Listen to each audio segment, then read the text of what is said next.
ছেলেদের হলুদ ও লাল রঙের কাপড় পরার নিয়ম কি? স্বপ্নদোষ বেশি হলে করণীয় কি? লার দিকে পা দিয়ে শোয়া যাবে কিনা? বিয়ে কি সুন্নাহ নাকি ফরজ? ধূমপান করে কি নামাজ আদায় করলে তা কবুল হবে? মাগুর মাছ খাওয়া হালাল হবে কি না হারাম হবে? এক হাতে পানি পান করা যাবে কিনা? জন্ম নিয়ন্ত্রণ করা যাবে কিনা? হস্তমৈথুন বা মেলামেশার পর গোসল পবিত্রতা ছাড়া অন্যান্য প্রয়োজনীয় কাজ করতে পারবো কিনা? ছেলেদের হলুদ ও লাল রঙের কাপড় পরার নিয়ম কি?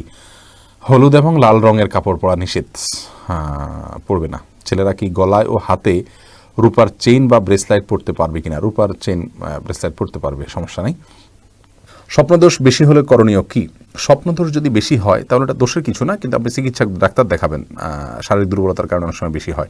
ইমরান চৌধুরী জানতেছেন ফরজ গোসলের বিধান কি? ফরজ গোসলের বিধান তো বিধান তো আপনি নিজেই বলে দিয়েছেন। ফরজ গোসলের বিধান, ফরজ গোসল করাটা কি এটা তো আপনি নিজেই বলছেন। ফরজ গোসলের বিধান ফরজ কিভাবে করবেন সেটা যদি আপনি জানতে চান তাহলে বলবো যে শরীরে যে জায়গাগুলো নাপাক আছে সেগুলো আগে ধুয়ে ফেলবেন, এরপরে উজু করার মতো করে আগে উজু করবেন, এটা সুন্নাত। আর যদি নাও করেন অসুবিধা নেই, পুরো শরীরে একবারে মাথাতে পা পর্যন্ত সমস্ত জায়গায় পানি পৌঁছায় দিবেন বাহ্যিক অঙ্গগুলোতে, বাস এতে আপনার গোসল ফরজ আদায় হয়ে যাবে। কুলি করবেন, গড়গড়া করবেন, নাকে পানি দিবেন। এমডি মামুন জানতে চেয়েছেন কেবলার দিকে পা দিয়ে শোয়া যাবে কিনা? অনুচিত।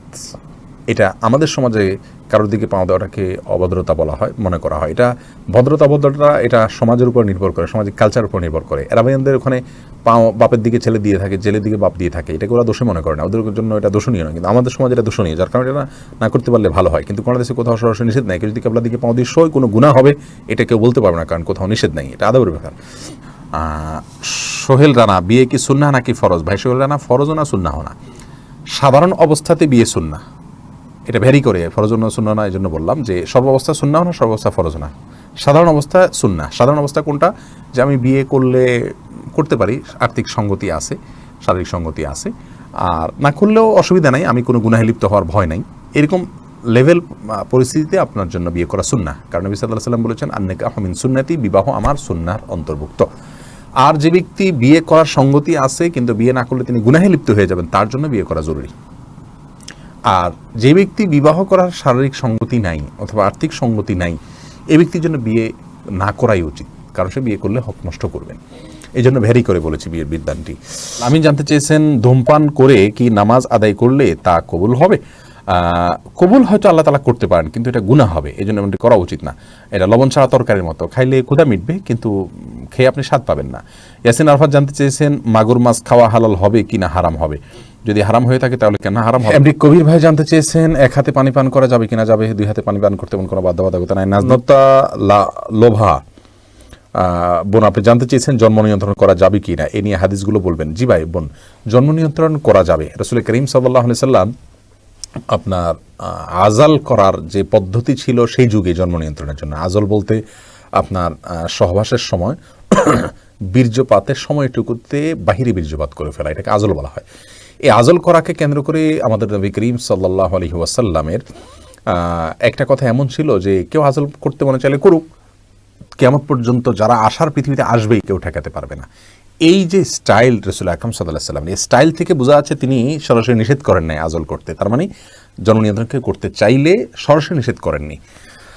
আর এর ভিত্তিতে ওলামা ইকরাম বলেন যে যদি কেউ বিশেষ কোনো প্রয়োজনে, স্বাস্থ্যগত কোনো কজের ভিত্তিতে আপনার বাচ্চা এই মুহূর্তে হলে লালন পালন করা আর মতো পরিবেশ নাই, বা একটা বাচ্চা আছে আরেকটা বাচ্চা হয়ে গেলে কষ্ট হয়ে যাবে, বা একটা বাচ্চার ক্ষতি হবে, বাচ্চার জন্য রিস্ক হবে, অথবা মায়ের শরীরের জন্য রিস্ক হবে, এসব কজের ভিত্তিতে কেউ যদি বাচ্চা সাময়িক সময়ের জন্য জন্ম নিয়ন্ত্রণ করে, সেই সাময়িক সময়টা 10 বছর হতে পারে, 20 বছর হতে পারে, 30 বছর হতে পারে, অর্থাৎ স্থায়ীভাবে না করে, তাহলে সেক্ষেত্রে এই জন্ম নিয়ন্ত্রণ জায়েজ আছে।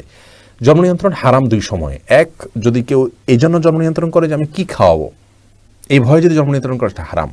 আল্লাহ সুবহানাহু ওয়া তাআলা বলেছেন তোমরা লা তাকতুলু আওলাদাকুম খাশিয়াতা ইমলাক নাহনু নারযুকুহুম ওয়া ইয়্যাকুম, মনে রাখবে তোমাদের সন্তানকে তোমরা হত্যা করো না, অর্থাৎ ভ্রূণ হত্যা করো না, এই ভয়ে যে তাদের কি খাওয়াবো। আল্লাহ বলছেন আমি তাদের এবং তোমাদের উভয়কে রিজিক দান করবো, এই জন্য আপনার এই উদ্দেশ্যে জন্ম নিয়ন্ত্রণ করা জায়েজ নেই। এরপরে শামীম ওসমান আইডি থেকে প্রশ্ন করেছেন হস্তমৈথুন বা মেলামেশার পর গোসল পবিত্রতা ছাড়া অন্যান্য প্রয়োজনীয় কাজ করতে পারবো কিনা? হস্তমৈথুন এটা তো কবিরা গুনাহ, জঘন্য অপরাধ, এবং সীমালঙ্ঘন করা কথা বলা হয়েছে আল্লাহ সুবহানাহু ওয়া তাআলা এটাকে। অতএব কাউর যদি যৌন চাহিদা চরিতার্থ স্বামী স্ত্রী ছাড়া বা ইসলামী শরিয়ার আলোকে যাকে কৃত দাসী বলা হয়, যার মর্যাদা একটা স্ত্রীর মতোই, তা সে ছাড়া অন্য কারোর অন্য কোনো উপায়ে যদি কেউ নিজের যৌন চাহিদা চরিতার্থ করে, তার ভিতরে হস্তমৈথুনও আসছে, তাদেরকে আল্লাহ তাআলা সীমালঙ্ঘনকারী বলেছেন, লাইক আদুন বলেছেন। বিধায় এটা গুনাহের কথা। যে কোনোভাবে ফরজ গোসল হলো, সেটাই গুনাহ করে হলো, অথবা বৈধভাবে আপনার সবাসের মাধ্যমে হলো, বা অন্য কোনোভাবে সমাদেশের মাধ্যমে হলো, তাহলে অপবিত্রতা থাকা অবস্থায় আপনি টুকটাক কোনো কাজ করতে চাইলে করতে পারবেন। পরবর্তী নামাজের আগে গোসল করলেই আপনার ফরজ আদায় হয়ে যাবে, এটা হলো মূল কথা। কিন্তু অপবিত্র অবস্থায় অন্য কোনো কাজ করতে চাইলে কমপক্ষে ওযুটা করে নিলে সেটা উত্তম এবং সুন্নাহ। রাসূল আকরাম সাল্লাল্লাহু আলাইহি ওয়াসাল্লাম ফরজ গোসল যদি পরে করতে চাইতেন, তাহলে আগে ওযুটা করে নিতেন, তারপর অন্য কাজ করতেন। কিন্তু আপনি যদি ওযুও না করে থাকেন এভাবে, আপনার বড় কোনো গুনাহ হবে না, বা গুনাহ হবে না।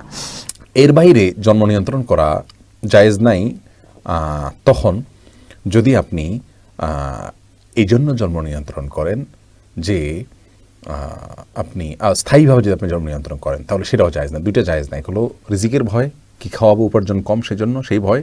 আরেকটা হলো যে না, আমি স্থায়ীভাবে জন্ম নিয়ন্ত্রণ করব, এই দুইটা করলে না জায়েজ, বাকি জায়েজ আছে ইনশাআল্লাহ।